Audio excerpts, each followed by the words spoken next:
here at WAND Radio strive to bring you the very best entertainment the High Academy for the Celestial and the Occult has to offer. The Academy would like to remind our listeners that unicorns and other virtuous beings should enjoy WAND Radio at their own risk.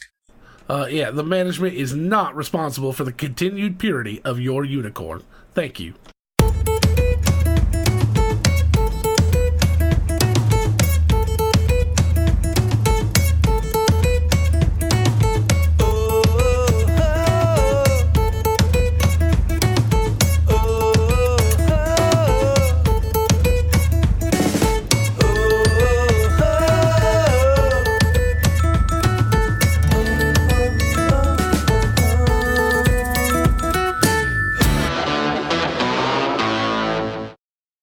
Listening to WAND Radio, your musical muse for magical moments, live from the High Academy for the Celestial and the Occult.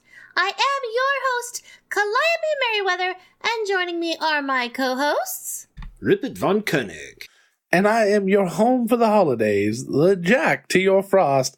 I am the stuffing for your stocking, Emmett. Ooh, that's almost a little erotic there, Emmett. That is the idea. You know, some people refer to stuffing as dressing. And you notice that we stuff two things every year. Yes. We stuff stockings, and I have helped Flossie stuff her bird. Stuff her bird? Is that what you said? Mm-hmm. Oh, yeah. Yes. Okay, then. Is she big on turkeys for the holidays? Like... She is a fan of the turducken. Yeah, I've never had... She's even a bigger fan now of the flumpducken. Really? Oh yeah, it's magical. She's a fan of tentacles, then. You take off the tentacles, you dice them up, you put them in the stuffing, and then you wrap that puppy around a duck and a chicken. Sounds terribly unappetizing, but to each their own. You remove the smell stacks. It's good. It's like eating that poisonous fish. Yes, because poison sounds like a delicious thing to consume. But this isn't poisonous. It's just stinky. Fair. But it's already removed for Fair you. enough. So it don't matter. It's tasty as hell. Anyway, if you want my recipe for flumpducken, you can get out of my cold dead hands. I think it's safe with you. I was going to say bonus content. Oh, yeah, I heard that Nerdsmith, that our parent corporation is talking about potentially making a cookbook or something for bonus content. I heard that. And we'll have to put something in there. I'll make some flumducken, maybe. Calliope, you could do your gingerbread minions. I could do my gingerbread minions. You know, the putting in the stuffing, you're putting fluff in there is just like making a clam stuffing. It's not a big deal. Mushroom and oyster stuffing? Yeah. Clam, oyster, scallops, tilapia, salmon, whatever. Just shove it all in there. Sure, it'll be tasty. Yeah, I'm sure that Flossie has no problem with you stuffing her clams. Nope. Should we move on to the school announcements, perhaps? School announcements. If you will be traveling during the holiday, please be sure to check out the Student Association website, where you will find a number of travel tips to think about during your trips across the plains or on them. Things like always pack an extra set of clothes and your personal belongings, as you never know where the checked luggage can end up. Remember, the Teleportation Security Administration will confiscate any liquids in containers larger than 2 ounces, so be sure to send those separately or plan on buying once you've arrived. Be safe. See you soon. Wait, what is the problem with teleporting large quantities of liquid? We don't know. They're just very, opinionated about their travel restrictions, and you have to they pat you down, and especially if you get one of the 4-armed TSA agents, they really pat you down. Like Goro? I heard that guy's a hoot. A hoot, yes. He rips people in half. That's a hoot. Ugh. He always screams something out too every time he does it. What is it he screams out? Tessa, what is he? Calliope, what is it he screams out? What? Yeah, that's it. Yep. He screams out, what? Every time. Just rips him in half. Good job. Who are we talking about?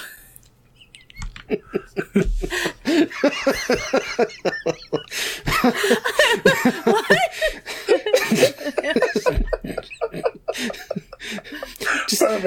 Emmett yes-anded himself. Oh, this is wonderful. I That was great. No, I did that on purpose. I thought that was great. I saw that you were like, I don't know who we're talking about, so I'm just going to be quiet. Sorry, I didn't mean to put you on the spot. That's okay. Goro is a four-armed creature from Mortal Kombat, I believe. Yes. It was. Sure as hell hope I'm saying that name right, or else I'm dead. I'll be getting hate mail. You didn't pronounce the K properly. Gorko?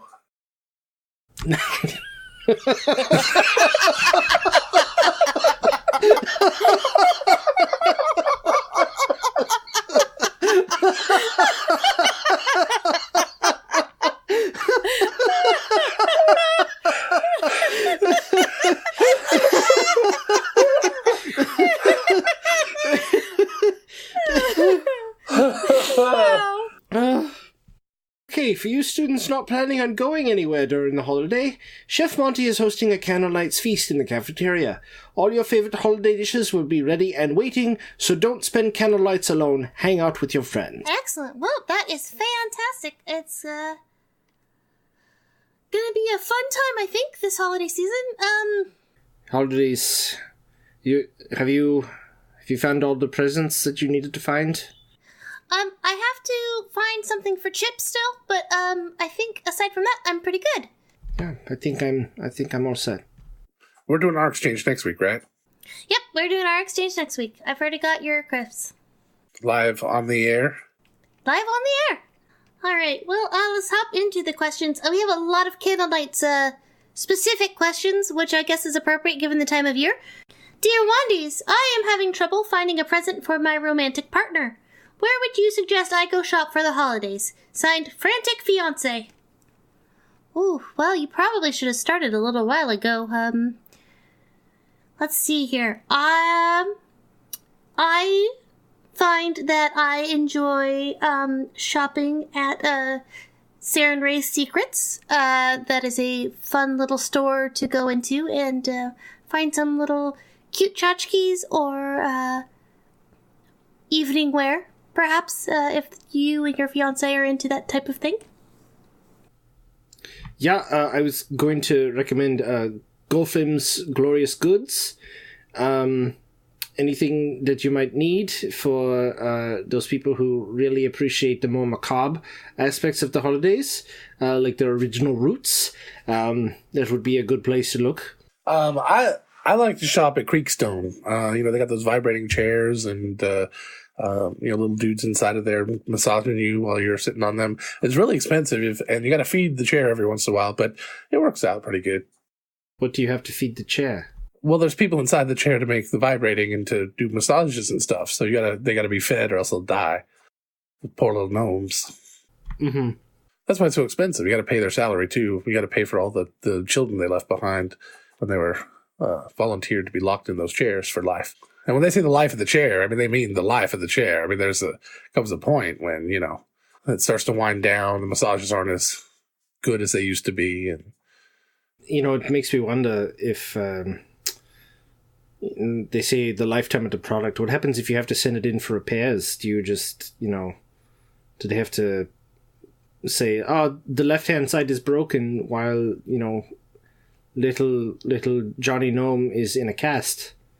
Or do they just keep them sealed in there and not actually take them out for medical checkups? They just have local home repair stores send over replacement parts.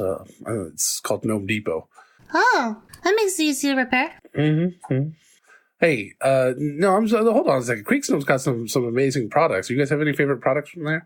I think my favorite is the wand polisher.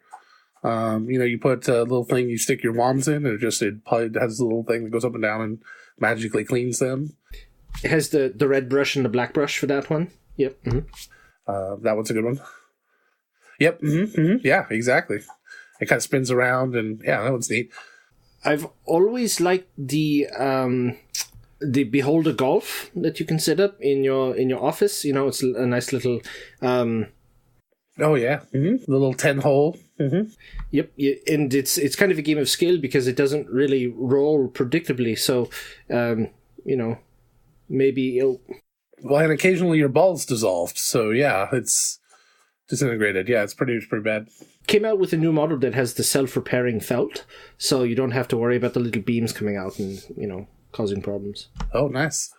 You got any favorite products over there, Kalapi? I like the little tabletop fountains that do make, a nice little relaxing. Oh, those are good, yeah. Mm-hmm. Little wind chimes. I'm kind of more of a zen out kind of person in my own space. I don't, I just like to relax, and the sound of water is very nice to me. Yeah, before they closed down, the bookstore, Plainer Borders, they had these little potato bonsai bushes that you could actually just set the potato on the special rock and wait for the eyes to sprout, and then you could actually make bonsai out of it. It was pretty interesting, if very poisonous. Oh, that's very neat. The combination a great sword and alarm clock was really nice. But yeah, except that every time you set the alarm, there's like a small chance that it might swing and hit you to wake you up. But that's not too bad. Just wear armor to bed. I hear it's okay now. Yeah, they have those new plate mail bathrobes. You just slip them on. They're actually rather comfortable. Well, it sounds like you've got some good ideas here. They got magic bean dispensers too, the little red things with a clear top on it, and you twist the knob and several beans shoot out and plant themselves. That's always a fun one. What's the name of that sword alarm clock? It sounds rather interesting. I have no idea. I don't remember. Is it something like the Dawn of Damocles or something? Yeah, something like that. Oh, they also have these new little sticks, these little like metal sticks that you can put into fire, then stick into your beer, evidently to look pretentious to your friends. Interesting. Oh. They're really good at having stuff to... Wasn't that little dog guy? Huh? GB, wasn't he talking about that? That his sister runs a place like that? Yeah, but now I think they're selling them there now too, so you can, be pretentious to your friends. Oh, neat. It's right next to the s'mores fondue pots. Yes, yep, right there. Oh, perfect. You just melt the chocolate bars and then dip your square marshmallows, because square marshmallows are more fancy and expensive, evidently. Well, I think that we've given our question asker quite a few options of some good choices for gifts. And they have some practical things there. I mean, even more practical things there too. They got like lamps just in all sorts of shapes, like beholder lamps and dragon lamps and all sorts of things. There's one that I couldn't quite figure out. It was this gold one that it didn't really seem to have a light source on it, and it said, "Please don't touch." Of course I touched it, but nothing happened. I don't know. Of course. I mean, like I would too. What did it look like? Oh, it had this long... It was almost like a Arabian gravy boat. Little decals along the lid where you'd put the...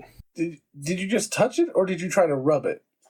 That's where I went wrong. I think that's it. I think you need to rub it next time. Just next time you see that lamp, just rub one out, and I'm sure you'll get some good results out of that. Yeah, how long should I rub it for? As long as it takes, I guess, right? I mean, that's pretty typical answer to that question. So I just rub it until something comes out? Until something comes out, or until you're hauled away. I mean, either one of those is pretty much the right answer in any situation. That's fair. It does say don't touch, so I would need to be careful. Yeah. All right, next question. Dear WAND Radio, I am in a pickle. I gave a wizard a tickle. The wizard raised their hand and said, I'm cursed across the land, and what's a bard to do except cry boo-hoo, and hope that the three hosts, who are the most, fix this rhyming before it becomes tiring. Sincerely, someone who needs your help most dearly. I think we've seen this wizard's effects before. There are other people who... Yeah,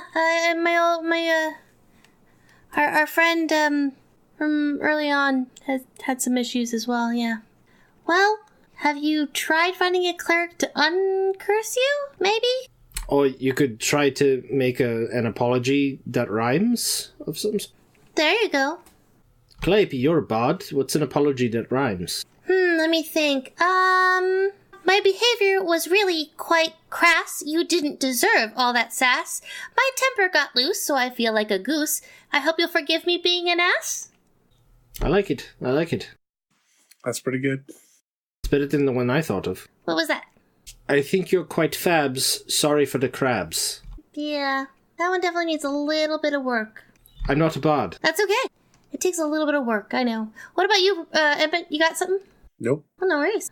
Well, I would try either of those options, dear caller, and hope that works for you. Shall we, head over to our ad break? Yes. Sounds good to me.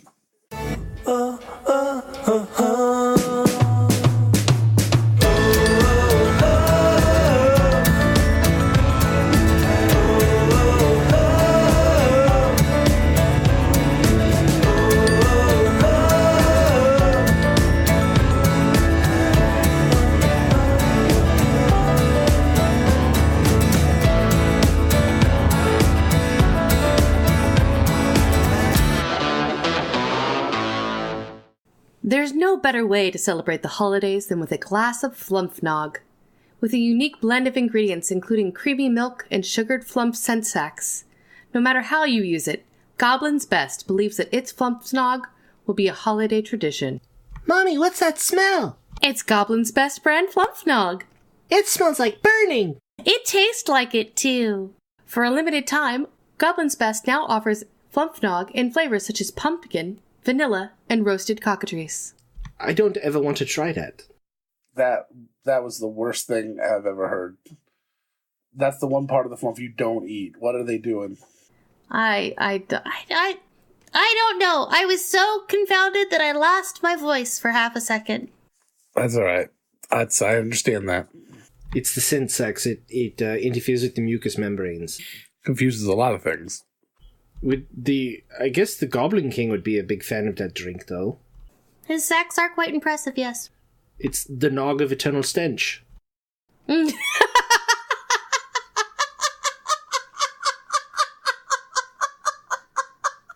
I I don't get it. That's okay. Sometimes they're just for us. That's it. Episode's over. That was great. Who else are we advertising today? I think we're going to talk about Blue Apron, but since we talked about Flumpfnog, I have lost my appetite. So, if you haven't, visit nerdsmith.org/Blue Apron to get $40 off your first 2 orders. I promise none of the ingredients will involve flumph in any way, shape, or form. Wait a second. Our previous ads have had flumpy sort of flumpia and stuff. It was imitation flumph, much like imitation crab. So what is imitation flumph made out of? Mimic. You would know. You said that you've had a lot of experience at it. I eat a lot of flumph. What's wrong with flumph? That's true. Make great pets, too. Please don't eat your pets. Eating your pets is wrong. Tell that to the pigs. Or chickens. Or cows. I don't know too many people keep cows as pets, but I'm sure some do. This is why I'm a vegetarian. Would you like to reach across the plains to a loved one, or send a message to your mom and dad to tell them happy candle nights? Or ask for a care package to save you from the dorm food? Or congratulate your buddy and wish him a happy new year? Visit nerdsmith.org and get a nerd alert. Rupert, Emmett, or I will send your sentiments out on the airwaves. You can also submit your questions and magic items to us using the hashtag WandRadio on Twitter or on the Nerdsmith Discord channel. Please come and join us there. We'd love to chat with you. We are proud members of the Nerdsmith Network.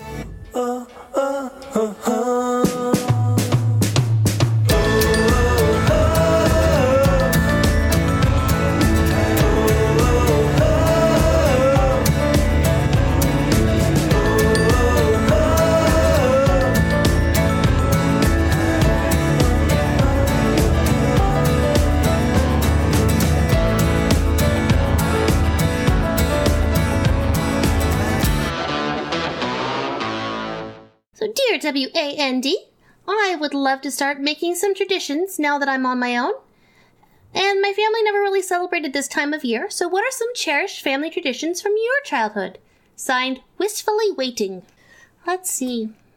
My memories of this kind of season is a little bit fuzzy because it's been a while. But every year, my mom and dad would take us and we would go and get our own Candlenight's tree. We'd find it out in the woods and cut it down ourselves and bring it back to the house. And then my mom would play piano and my dad would play the guitar and play Candlenight songs while my siblings and I decorated the tree. And then my mom would make a huge vat of hot cocoa with homemade marshmallows and whipped cream and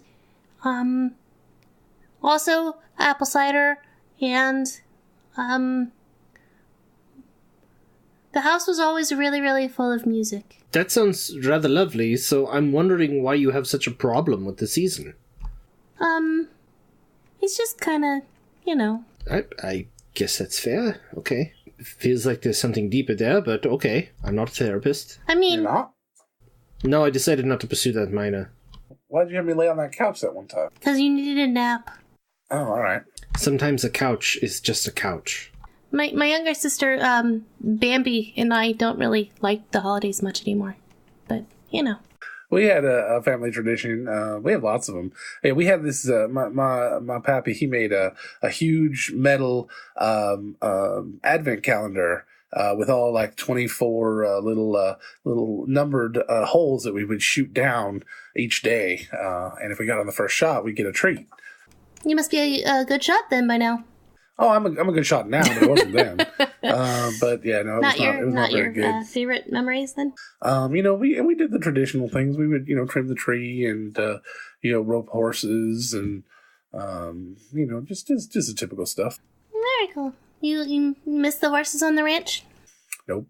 I like horses, but I don't miss being on a ranch. What about you, Rupert? Any holiday traditions?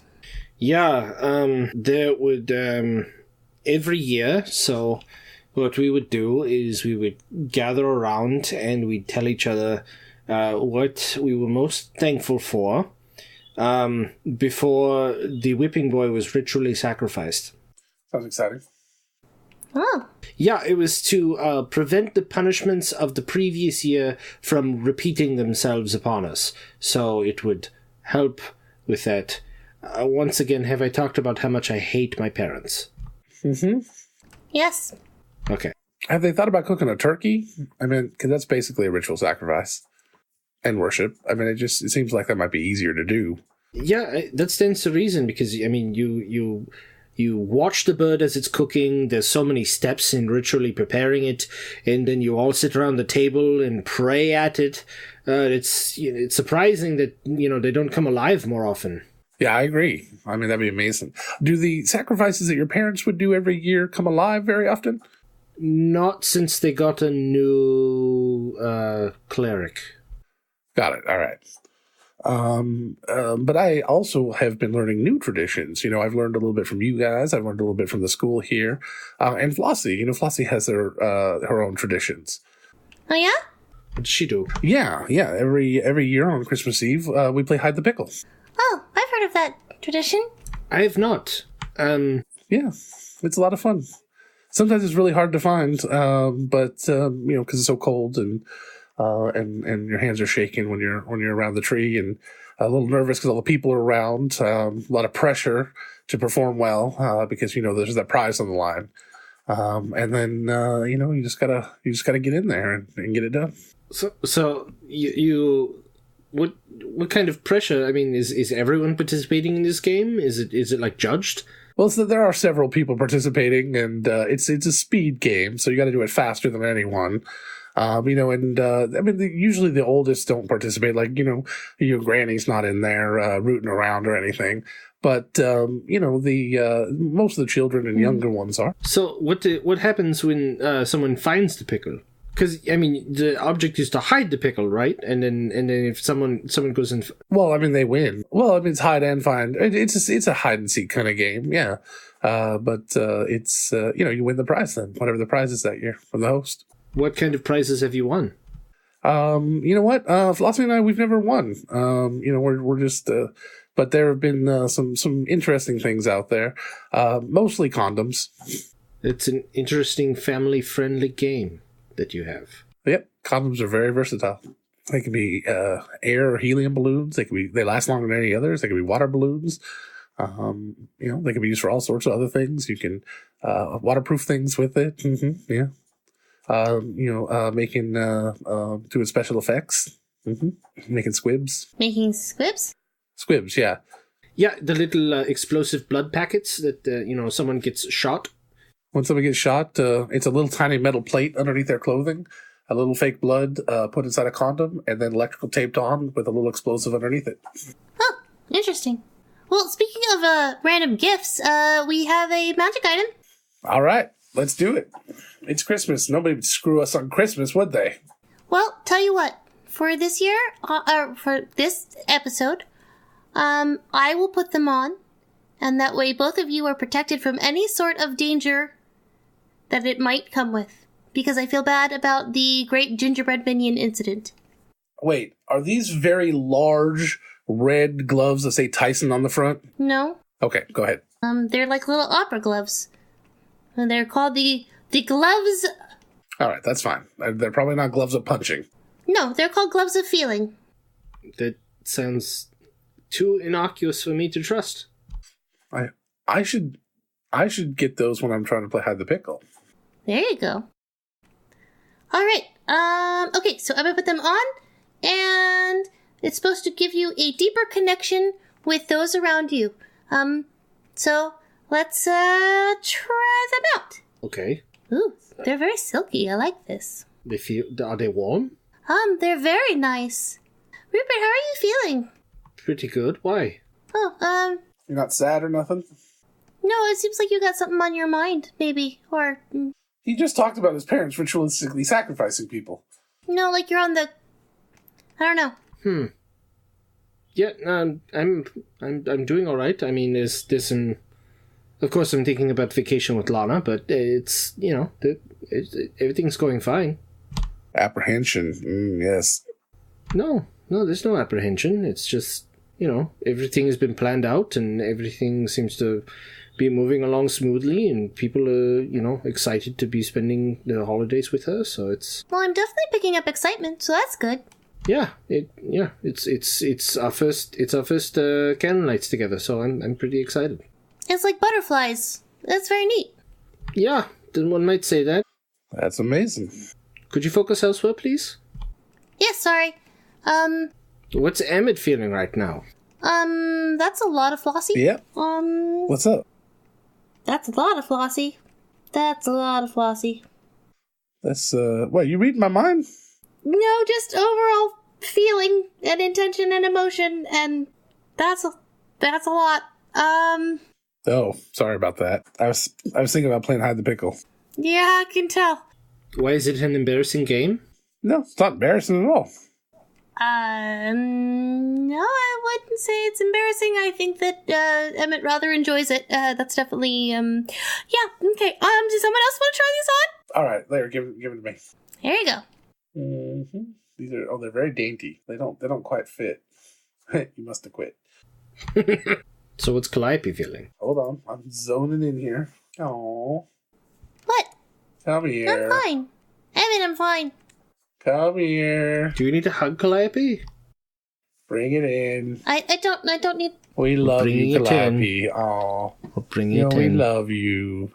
We love being here. We love being on the show with you. You wanna come and have Christmas dinner with me and Flossie? That would be very nice, thank you. Yes, please. Oh yeah, come on. We love you, Calliope. You're the best. Come on, bring it in. Please don't murder me or overthrow my planet. Not this year. So you already love D&D, obviously, but you want to sharpen your skills as a DM or player, right? Enter Dear DM, a Dungeons & Dragons advice podcast where I sit down with your favorite dungeon masters and answer D&D questions asked by you. Natural 20 is nudist. A plucked kanku. Charisma. Dumpsack charisma. Really? Great questions from the community today. Some really fun bits to talk on and expand on. So Episodes release every other Tuesday and are available at nerdsmith.org or wherever you get your podcasts.